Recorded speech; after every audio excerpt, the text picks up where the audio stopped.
Ok, allez, c'est reparti. Là, on va faire une petite vidéo tout simplement sur l'interface, mais pas l'interface en.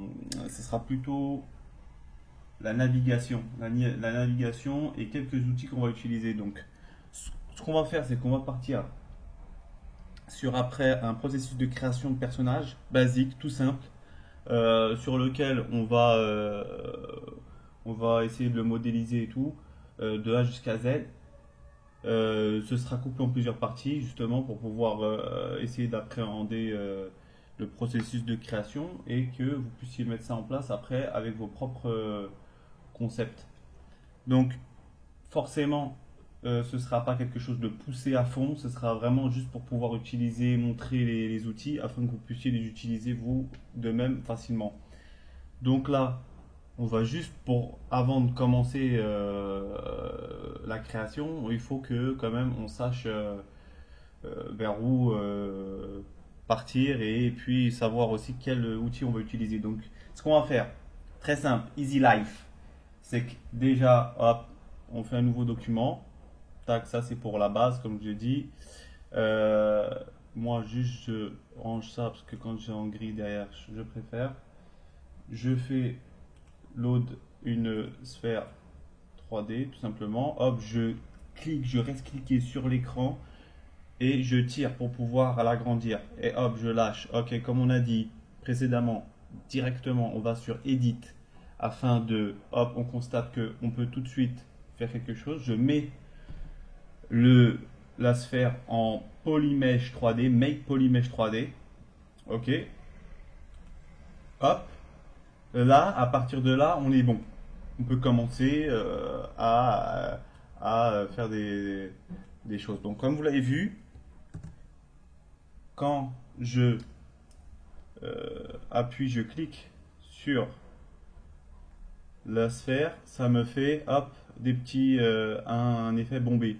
Donc ça, c'est la broche standard qu'on va beaucoup utiliser. Donc voilà, vous voyez un petit peu. Là, ça fait un effet bombé. Pourquoi? Parce que on est en Z-Add. Ça, c'est Z-Add, c'est-à-dire ça fait effet bombé. Si je reviens au début, je mets en Z-Sub, là, ça va creuser. Vous voyez que ça creuse. Ok, ça, c'est pour la partie. Maintenant, juste pour la navigation, afin de pouvoir tourner autour de la sphère, ou de votre objet plus tard, ou de votre personnage, on clique sur la surface qui n'est pas, où il n'y a rien, où il n'y a pas de modélisation là. Donc je vais sur une partie de l'écran là, hop, je reste cliqué et hop, je peux tourner. Voilà. Contrairement au logiciel 3D d'habitude, on utilise souvent Alt et le clic de la souris. Là non, on va ici, là où il n'y a rien, hop, je clique et je tourne. Voilà, ça, comme ça vous voyez, c'est facile, c'est simple. Maintenant, des fois, on est en train de tourner, on a du mal, voilà, c'est un peu long et tout. Si je veux faire des snaps directement, vous voyez, en voulant passer en haut, en bas, etc., à droite et tout, je reste appuyé sur Shift et là, je clique ailleurs. Et par exemple, je commence à tourner par là, hop, je appuie sur Shift et hop, ça direct, ça snap dans un angle parfait. Ça, vous allez souvent l'utiliser, vous allez voir, ça aide beaucoup. Maintenant, on revient vite fait sur la broche. Comme vous avez vu, on était en Z-Add, en Z-Sub là. On voit que, hop, ça fait pas trop ça rentre pas trop à l'intérieur, c'est léger, c'est soft. Euh, pour régler l'intensité, justement, plus je règle au maximum, plus vous avez vu, ça va faire des dégâts, entre guillemets, hein. Et moins je mets d'intensité, et là, plus ce sera soft. Et je devrais passer peut-être plusieurs fois pour avoir ce que je veux. Ça permet, voilà, de. Ça, c'est quand on est dans l'affinage. Ça, c'est plutôt quand on est dans la phase de brouillon. On commence et qu'on essaye de voir un petit peu. Bon, ça peut être utile, à vous de voir. Vous jaugez, faut jauger à chaque fois. Voilà, donc ça, c'était pour l'utilisation de n'importe quelle brush. Ce sera ce système de Z-Add, c'est-à-dire pour ajouter en plus, de sub pour me creuser. L'intensité, vous allez le voir. le draw size. Vous avez dû comprendre tout de suite, je pense, c'est la taille de la souris. Là, on voit que ça augmente tout de suite. Vous avez vu que là, quand je clique, il y a un petit trait rouge. Ça, c'est tout simplement parce que là, c'est resté enregistré, mais j'utilise dans Stroke le Lazy Mouse qui a été activé. Donc le Lazy Mouse, je vais réduire la taille. Je vais vous montrer à quoi ça sert. C'est pour pouvoir faire un trait un peu plus affiné. Vous voyez, quand je fais le Lazy Mouse activé, je fais un trait qui est assez droit. C'est pas difficile de faire un trait, on va dire, qui peut être assez droit. Alors que si je désactive, je serai vraiment quasiment freehand, c'est-à-dire que pour faire un trait droit, c'est un peu plus difficile. Là, on est beaucoup plus, c'est beaucoup plus dur. Alors que le Lazy Mouse, entre guillemets, ça nous permet de nous assister. Quand je l'active, hop, quand je l'active, je peux allonger le step pour justement pour pouvoir l'étaler ou le réduire. Et là, hop, vous voyez que c'est différent. Le radius, c'est tout simplement le trait qui va s'allonger, c'est-à-dire que ce sera beaucoup plus entre guillemets facile de pouvoir aligner encore son trait. Enfin, ça c'est voilà, quand on veut faire des traits soignés et tout ça, on peut être amené, souvent on sera amené, je pense, à l'utiliser. Ça, il n'y a pas de souci, à moins que vraiment on soit très d'une dextérité vraiment à la pointe. Et vraiment être super fort pour pouvoir voilà, faire en mode freehand. Mais bon, après, faut savoir utiliser tous les outils. Si on veut être bon dans le domaine et pouvoir travailler rapidement, il faut savoir utiliser tous les outils. Ça, c'est clair. Donc, ça, c'était ici. Pour le draw size, on a dit, hop, c'était pour agrandir, réduire la souris, le pointeur. On a vu le focal. Le focal shift, c'est tout simplement pour, entre guillemets, en fait, dans cet espace, c'est-à-dire qu'il y a un premier cercle, comme vous voyez. Entre ce premier cercle et le deuxième cercle, il y aura un léger, comment dirais-je, un effet de dégradation, c'est-à-dire que il y aura un dégradé. Voilà, ce sera plus un dégradé qui se fera entre la première sphère et la deuxième sphère. C'est-à-dire un dégradé, ça veut dire que ce sera pas. Vous voyez que là, on a un pointeur, on pourrait avoir un rond net. Si par exemple, je réduis hop, le truc, vous voyez que on a un rond net. Et là, c'est net. Il n'y a pas de dégradé. Alors que si je réduis la focale, hop, je vais le faire à côté pour qu'on puisse voir. Là, on voit que il y a un dégradé et que c'est pas net tout de suite. Donc, ça se fait graduellement. Voilà, c'est afin de pouvoir régler. Si on veut faire des choses nettes, c'est la méthode. On règle ça. Hop. Là, voilà, j'ai souvent mon modèle à force de naviguer qui va partir dans tous les sens. Si je veux recentrer mon subtool, j'appuie sur F. C'est-à-dire F, c'est focus. Vous avez dû comprendre. Hop. À chaque fois, j'appuie sur F. Voilà. Si par exemple, là, je vois que je suis trop près, bien sûr, je peux utiliser tout ce qui est là, c'est-à-dire l'outil Move. Quand je clique dessus, hop, ça me permet de bouger. Le Scale, agrandir, rétrécir, hop. De la même façon, je reste appuyé, hop. Le Rotate, qui me permet de tourner. Voilà, ça c'est simple, c'est clair. Donc là, vous l'avez vu, c'est assez facile. Ça, c'est pour la navigation. Comme ça, vous voyez un petit peu comment on navigue. Vous allez me dire peut-être, oui, maintenant, là, on voit que c'est carré, c'est pixelisé, etc. Ça, c'est ce qui va être montré de toute façon plus tard. C'est justement, si on veut lisser, c'est-à-dire ajouter des subdivisions à notre mèche, ce sera dans géométrie. Ici, on a divide et hop, ça, vous avez vu, dès que je clique sur divide, Ça y est, ça commence à s'affiner. Si je rajoute encore une division, vous avez vu que ça commence à s'affiner encore. Malheureusement, en accentuant le divide, ce que ça fait, c'est que ça multiplie, ça subdivise. Donc, ce qui fait que ça va augmenter les temps de chargement avec votre PC. Plutôt le temps de chargement au niveau de la navigation, c'est-à-dire pour pouvoir naviguer et utiliser le logiciel. Plus on fait des divisions, surtout que là on a juste une sphère, donc ça va, mais plus on va avoir un modèle avec du détail et tout, et plus quand on va faire des divisions, ça va pêcher dans la mémoire et dans le power de votre PC. Donc déjà on commence toujours voilà, par rester en low poly, comme on dit, on appelle ça en low poly, c'est-à-dire en peu de polygones. On travaillera de toute façon au début toujours comme ça. Et le modèle, après, on le subdivisera. Ça, ce sera pour finaliser. Bon, on parlera de ça quand on sera en train de faire le personnage, qu'on sera en plein dedans. Sinon, ça, c'était pour vous montrer juste les brushes. Maintenant, on va voir là quelques brushes, justement, qu'on va utiliser dans la création de personnage. Il y a l'outil, là, c'était standard. Donc là, hop, on va sur Move. Move. Vous avez vu, Move, bon, c'est pas hyper dur, vous savez que c'est pour bouger le truc. Hop, vous voyez, je bouge, le mesh se déforme, etc. Maintenant, vous voyez que le mesh devient de plus en plus déformé.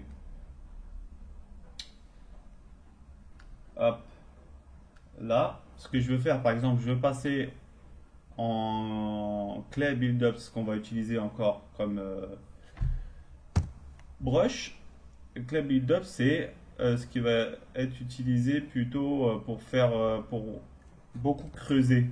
Ça aide pas mal et quand on passe en Z-Sub, voilà, on peut beaucoup l'utiliser pour creuser.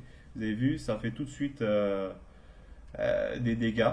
Donc ça permet après de pouvoir travailler sur son mesh au début, tout simplement, tranquillement, en voulant creuser, il n'y a pas de souci. Hop, si je fais Add, ce qu'on voit, c'est que le polygone ici est étiré. Donc quand je veux rajouter du mesh, quand je veux rajouter ou le déformer, etc., vous voyez que le polygone est étiré. Là, je appuyer ici, c'est juste pour voir les polyframes, c'est-à-dire pouvoir voir ce qui est comment on appelle ça, les petits carrés, j'ai oublié le nom, ça me reviendra, j'essaierai de le mettre en notation. Donc, on voit que quand j'ai utilisé le Clay Build-Up pour vouloir déformer, hop, ça m'allonge mon polygone. Mon polygone est étiré, voilà, c'est moche, hein, on peut le dire. Et si on veut bosser, on voit que on aura du mal. Vous allez me dire de faire divide et tout pour pouvoir continuer à bosser. Mais voilà, je vais devoir divide le truc. Et là, ça commence quand même toujours à créer des micmacs. Hop, et en plus, ce sera difficile à utiliser. Donc, c'est pourquoi on va d'abord, quand on va commencer à bosser, on va utiliser quelque chose de hyper important, c'est-à-dire dans la création au départ, c'est-à-dire quand on part de rien, d'une sphère ou de formes primitives, on va utiliser ce qu'on appelle le Dynamesh. Ça, c'est magnifique. Le Dynamesh, c'est ce qui va permettre de, entre guillemets, une fois qu'on a commencé à former et que les polygones sont étirés, déjà, on va l'activer. Hop, là, il est activé. Vous avez vu, ça a changé tout de suite, mon mesh. Vous allez me dire, ouais, ça commence à être un peu bizarre, c'est plus clean, etc. Comme au début, c'était bien en low poly, c'était top, tip top, etc. Là, je vais vous dire, d'accord, il n'y a pas de souci, mais vous avez vu que j'ai plus ce problème d'allongement des polygones. Donc là, je peux rebosser dessus. Vous allez me dire, ah, mais regarde, ça continue à faire des micmacs, n'importe quoi. Donc là, je vais vous dire, oui, c'est vrai, mais avec ce système de Dynamesh enclenché, là, la résolution est assez basse. Si je veux, je peux augmenter un petit peu, bien sûr, juste pour la vidéo. On ne rajoutera pas beaucoup. Voilà, je maintiens contrôle et je glisse. Et hop, ça va encore me dynamécher. le tool, le subtool. Donc vous avez vu que hop, ça re-optimise un petit peu mon mesh. Là, on voit que ça a fait beaucoup de subdivision quand même et tout. Mais c'est ce qui va vous permettre de travailler. C'est-à-dire qu'à chaque fois qu'on veut faire des formes, on va faire des formes, ça va abîmer notre mèche. Avec ça, une fois qu'on fait contrôle, qu'on maintient contrôle et qu'on clique à côté, bien sûr, hein, à côté du subtool, du mesh 3D, ça va charger, hop, on a vu ça a chargé et là ça réoptimise mon mesh.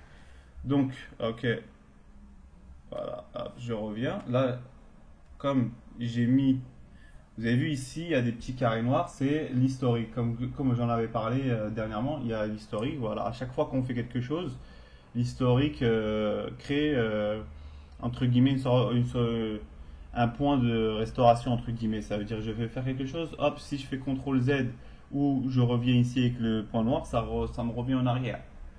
Ça, c'est un peu dans tous les logiciels de graphisme. Là, je suis revenu en arrière, donc on a notre truc impec. De toute façon, pour le Dynamesh, on verra, on l'utilisera, ça c'est sûr et certain. Vous allez voir comment après on fera pour vraiment ramener le subtool ou le mesh, c'est-à-dire l'objet 3D ou le personnage, malgré qu'on l'aura voilà, abîmé entre guillemets pour pouvoir bien le modeler et tout ça. À la fin, on sera arrivé à un niveau où on le remettra bien en place pour pouvoir le cleaner au maximum, que ce soit un truc clean au top du top, tout simplement. Donc là, je désactive Polyframe, je reviens ici, juste parce que j'aime pas trop cette couleur, je me mets en basique matériel hein, dans les matériels, c'est juste pour changer la couleur. Ok, donc on a vu la clé build-up. Voilà, ça, c'est juste pour... là, il y avait un message, c'était juste pour me dire, comme j'étais revenu au début, est-ce que je voulais effacer tout l'historique que j'avais fait en place. Si j'aurais fait cancel et que je serais parti directement où est-ce que j'en étais tout à l'heure, je serais revenu à mon point, pas de départ, mais là où j'ai commencé à utiliser le Dynamesh. Donc moi j'ai fait, ok, on peut effacer, hop, ça m'a effacé, parce que pour l'instant c'était juste pour montrer, il n'y a pas besoin. Là, le clé build-up, comme je l'ai dit, voilà ce que ça fait après. De toute façon, à vous de voir un petit peu, vous utilisez, vous ouvrez cette brush tranquillement et vous voyez un petit peu les différentes brushes. On va utiliser voilà, le polish par exemple, qui va me polisher le mesh. Là, on voit pas trop. Et si je remets, voilà, comme c'était, là, on voit que ça polish. En fait, ça va faire une surface assez lisse. On a différents polish qui sont des variantes entre guillemets de ça. On a le snake, pardon. Donc on a le snake qui va étirer un petit peu.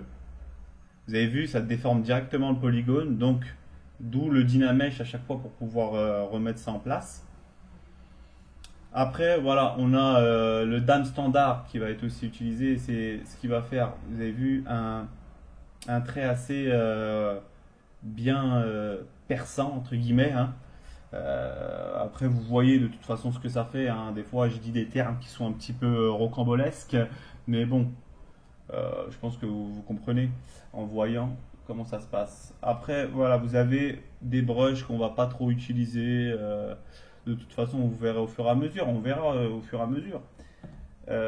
Et certains brushes qu'on évoquera au fur et à mesure aussi, vu que ça sert à rien de tout évoquer là comme ça, c'était juste pour vous pour vous donner une petite indication et quelques un petit aperçu sur la navigation surtout. Voilà, maintenant que j'ai montré comment naviguer, il se peut que voilà, je pense ne rien avoir oublié. Ah oui, il me reste, je pense une chose encore à vous montrer, c'est ces trois cases là. Là, on a le move, scale, rotate. Donc le move plutôt, pardon, on commence. On voit que ça nous affiche un truc ici. Donc si je clique et j'aligne mon truc, le trait, je l'étire, hop, et je lâche, ça me fait un trait comme ça. Ça, en cliquant sur ces différents points, ça me permet de faire naviguer le subtool dans l'hyperespace, c'est-à-dire l'espace 3D. En appuyant au milieu, hop, vous allez voir, je le déplace. Vous voyez, si j'appuie ici aussi, je déplace, mais que d'une certaine façon. Vous avez vu? Là, je le range, je le plie, etc. Si j'appuie au milieu, ça déplace tout le subtool. Si je fais ça ici, vous avez vu ce que ça fait. Ça permet de faire un truc plutôt net. On est bien d'accord. Hop, je reviens en arrière. Voilà. Maintenant, je vois que je veux faire un truc droit, quoi. J'ai du mal. Si je veux faire un truc droit, ce que je vais utiliser, c'est le bouton Shift. Vous avez vu tout de suite, ça se snap au niveau vraiment à des angles précis. Là, je le mets droit. Par exemple, j'ai mal fait, je recommence. Hop, pareil. Et là, je lâche. Et après, ça permet de pouvoir utiliser ça de manière plus précise. Le scale, vous avez vu, je reste appuyé. C'est le même système, sauf que c'est du scale, c'est-à-dire je peux réduire l'échelle, agrandir, etc. Hop, vous avez vu, ça réduit l'échelle, ça l'agrandit. Et ici, ça le fait à chaque fois d'une façon différente. Ce bouton frame ici, c'est le focus, comme on avait dit tout à l'heure. Donc, le raccourci est écrit à côté, c'est le F. Des fois, on évoquera les petits raccourcis et tout afin de pouvoir travailler plus rapidement. Rotate, à votre avis, vous l'avez tout de suite deviné, c'est pour tourner l'objet. Donc, je mets, surtout si je veux tourner, je mets bien à la base de l'angle de l'endroit où je veux tourner. C'est-à-dire que là, j'ai mis ma base ici. Et là, je veux juste tourner ça. Donc, à partir de ce niveau-là, vous allez voir, hop, je fais tourner ça. Vous avez vu? Et ici, derrière, à ce niveau-là, ça ne bouge pas. Il n'y a que le bout qui bouge. Vous avez vu? Le point de pivot reste le même. Ce n'est que le reste qui bouge. Vous avez vu, ça m'a fait un quick save encore. Là, ça va, vous avez vu, ça a été rapide et tout. Mais pourquoi j'ai dit la dernière fois de l'espacer? Bon, là, moi, je l'espace au max et tout. Parce qu'en général, je fais mes propres saves et tout, j'essaie de pas oublier. Mais ça peut aider ceux qui oublient, juste de rajouter un petit peu, de mettre de moitié et tout, pour éviter à chaque fois, toutes les je sais pas combien de minutes, ça va vous gêner. Vous allez être dans votre manipulation. Et là, bim, il y a un quick save qui se passe. Et si le mesh est chargé en subtool, qu'il y a beaucoup de subtools, ça va vous faire bugger le truc ça va pas vous faire bugger, mais ça va vous faire laguer votre PC. Donc voilà, le rotate comme on l'avait vu. Hop, si j'appuie au milieu et que je tourne, vous avez vu, ça le fait en ayant toujours les points de pivot là où on les place. Les petits traits, vous avez vu les petits points ici, il faut bien être sur le point. On voit que il devient plus gros.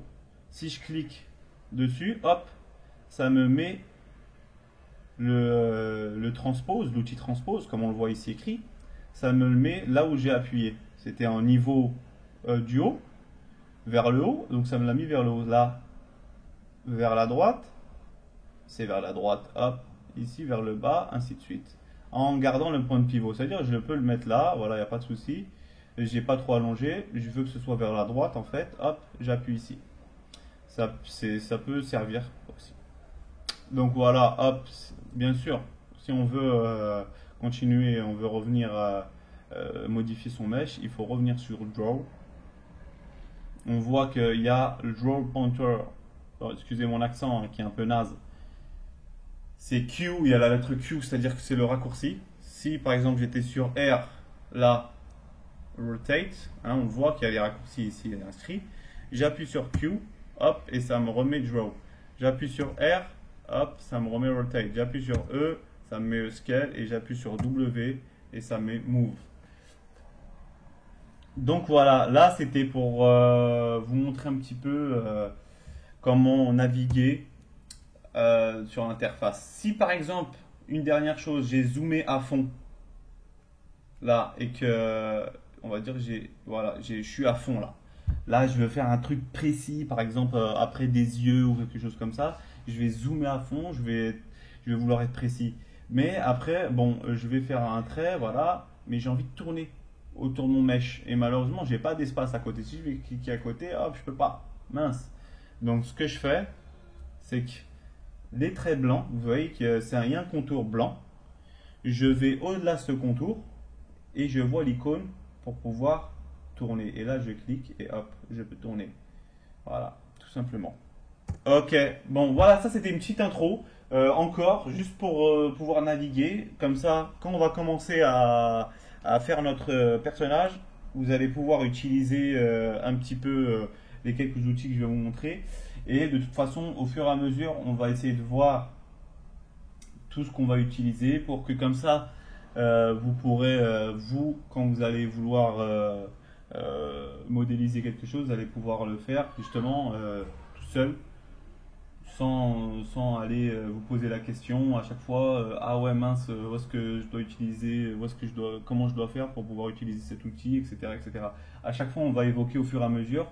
Bien sûr, on va pas trop approfondir parce que sinon ça prendrait énormément de temps. Là, on va essayer de voir ça de manière pas superficielle, mais en rentrant bien dans le sujet afin de pouvoir utiliser ça directement. Ce sera pas trop de théorie, ce sera directement de la pratique. Moi, je suis comme ça. Moi, je fais que de la pratique.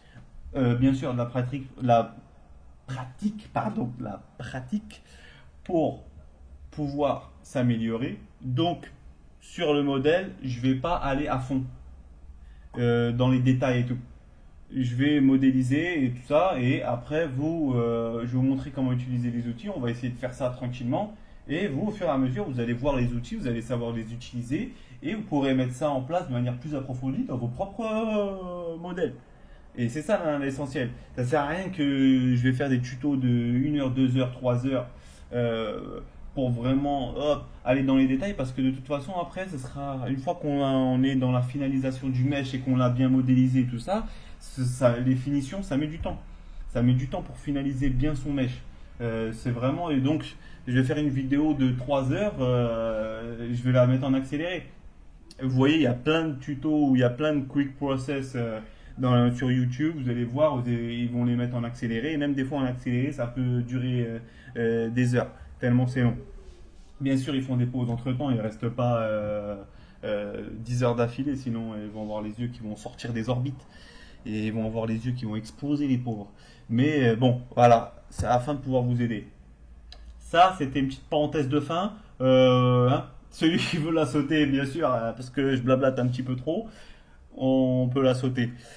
En tout cas, on se retrouve tout de suite pour déjà commencer notre personnage dans une prochaine vidéo. À tout de suite.